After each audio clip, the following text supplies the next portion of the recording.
قرآن مجید میں اللہ تبارک و تعالیٰ نے فرمایا وَمَا أَصَابَكُم مِّن مُّصِيبَةٍ فَبِمَا كَسَبَتْ أَيْدِيكُمْ،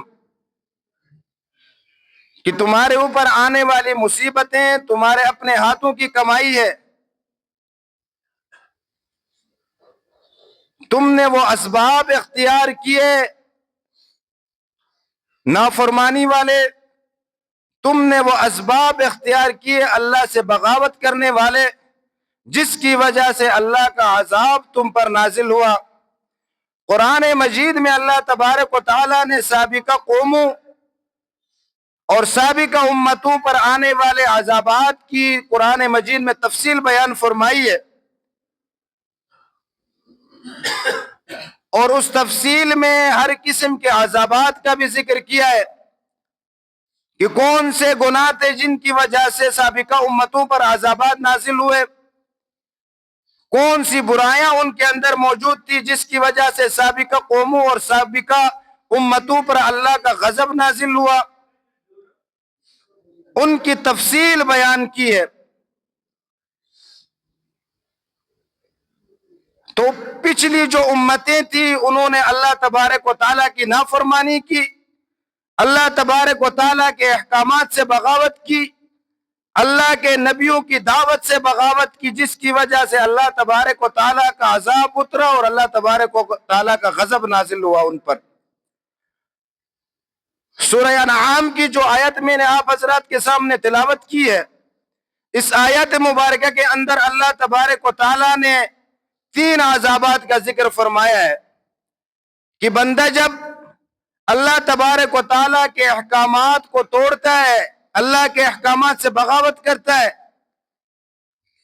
اللہ کے احکامات کی خلاف ورزی کرتا ہے، تو پھر اللہ تبارک و تعالیٰ 3 گناہوں میں اسے مبتلا، 3 عذابات میں انہیں مبتلا کر دیتے ہیں۔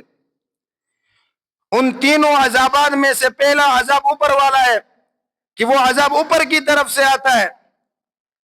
اب اوپر سے آنے والے عذابات کے اسباب کیا ہے،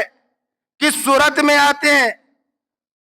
تو ہم قرآن مجید کو کھولتے ہیں اور قرآن مجید میں ڈھونڈتے ہیں کہ سابقہ امتوں کے اوپر کن کن گناہوں کی وجہ سے عذابات آئے، کس صورت میں عذابات آئے۔ تو مجھے قرآن مجید میں حضرت نوح علیہ السلام کی قوم کا واقعہ نظر آتا ہے کہ حضرت نوح علیہ السلام کی قوم نے اللہ کے احکامات سے بغاوت کی، اللہ کے نبی کی دعوت سے بغاوت کی، تو اللہ تبارک و تعالیٰ نے آسمان کو حکم دیا کہ بارش برسا دیں، اور بارش کا ایسا طوفان آیا کہ ساری قوم غرق ہو گئی۔ یہ اوپر کی طرف سے آنے والا عذاب ہے۔ حضرت لوط علیہ السلام کی قوم نے اللہ سے بغاوت کی، اللہ کی نافرمانی کی، تو اللہ تبارک و تعالیٰ نے پتھروں کی بارش کی، اور جس جس شخص کو جو پتھر لگتا تھا اس شخص کا نام اس پتھر پر لکھا ہوا تھا۔ یہ بھی اوپر سے آنے والا عذاب ہے۔ اور قوم عاد حضرت ہود علیہ السلام کی دعوت سے بغاوت کی، اللہ کے احکامات سے بغاوت کی، تو اللہ تبارک و تعالیٰ نے ہوا کو حکم دیا، اور ایسی ہوا چلی، ایسا طوفان چلا ہوا کا کہ لوگوں کو زمین سے اٹھایا اور واپس زمین پہ دے مارا، اور زمین پہ ایسے بچھے ہوئے تھے جیسے کھجور کی لمبی لمبی درختیں لیٹی ہوئی ہے۔ اور حضرت شعیب علیہ السلام کی قوم جس نے اللہ تبارک و تعالیٰ کے احکامات سے بغاوت کی، اللہ تبارک و تعالیٰ نے ان پر آگ کے انگارے برسائے آسمان سے، اور ساری قوم کو جلسا کر ختم کر دیا۔ یہ اوپر سے آنے والا عذاب تھا۔ اور رب العالمین فرماتے ہیں قُلْ هُوَ الْقَادِرُ عَلَىٰ أَن يَبْعَثَ عَلَيْكُم مِّن فَوْقِكُمْ،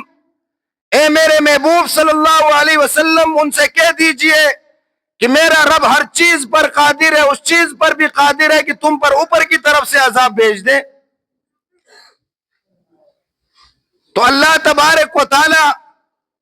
کی ذات اگر کسی کو سزا دینی چاہیے تو کوئی اسے روک نہیں سکتا۔ اور دوسرے عذاب کا ذکر فرمایا کہ اللہ تعالی اس چیز پر بھی قادر ہے کہ تمہارے پاؤں کی طرف سے تم پر عذاب لائے، تمہاری زمین نیچے کی طرف سے تم پر عذاب بھیج دے۔ اللہ تعالیٰ اگر کسی کو سزا دینا چاہے تو اسے پولیس کی ضرورت نہیں، فوج کی ضرورت نہیں، ہتھکڑی کی ضرورت نہیں۔ اللہ جس طرح چاہے اس قوم کو سزا دے دیتے۔ بنی اسرائیل کی قوم نے اللہ کی نافرمانی کی، 40 سال تک ایک میدان تہ میں انہیں قید رکھا، نہ ان کے لیے کسی پولیس کو مقرر کیا، نہ فوج کو مقرر کیا، نہ ہتھکڑیاں لگائی، نہ دیواریں لگائی، نہ فرشتوں تک کو بھی نہیں بھیجا۔ ایک ہی میدان میں 40 سال تک وہ پڑے رہے۔ جب صبح نکلتے تھے سفر کے لیے کہ ہم اس میدان سے نکلیں گے، کوئی مصر اور بیت المقدس کی طرف جب نکلتے تھے تو سفر طے کرتے تھے، شام ہو جاتی تھی، رات کو آرام کرنے کے لیے رک جاتے تھے، اور رات کو سو کر جب صبح اٹھتے تھے تو واپس اسی مقام پر ہوتے تھے جہاں صبح سے وہ چلے تھے سفر پر۔ تو ایک ہی میدان کے اندر اللہ تبارک و تعالیٰ نے انہیں 40 سال تک رکھا، نہ کوئی ہتھکڑی باندھی، نہ کوئی بیڑی باندھی، نہ کوئی چاردیواری لگائی۔ او من تحت ارجلکم، اگر تم لوگوں نے اللہ تبارک و تعالیٰ کی نافرمانی کی تو اللہ تبارک و تعالیٰ تمہارے پاؤں کی طرف سے تم پر عذاب بھیج دے گا۔ فرعون اور اس کی پوری قوم کو اللہ تعالیٰ نے دریا میں غرق کر دیا، اور قارون کو اس کی مال و جائیداد سمیت زمین میں دسا دیا۔ یہ نیچے کی طرف سے عذابات تھے۔ رسول اللہ صلی اللہ علیہ وسلم نے فرمایا کہ پچھلی امتوں کا ایک شخص ایسا تھا جو عمدہ لباس پہنتا تھا،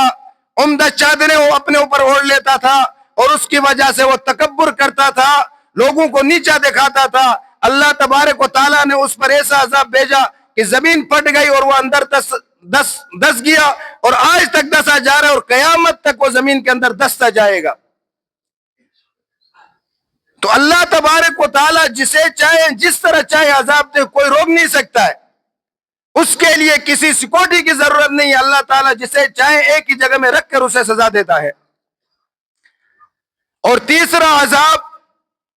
او یلبسکم شیعا، کہ تمہیں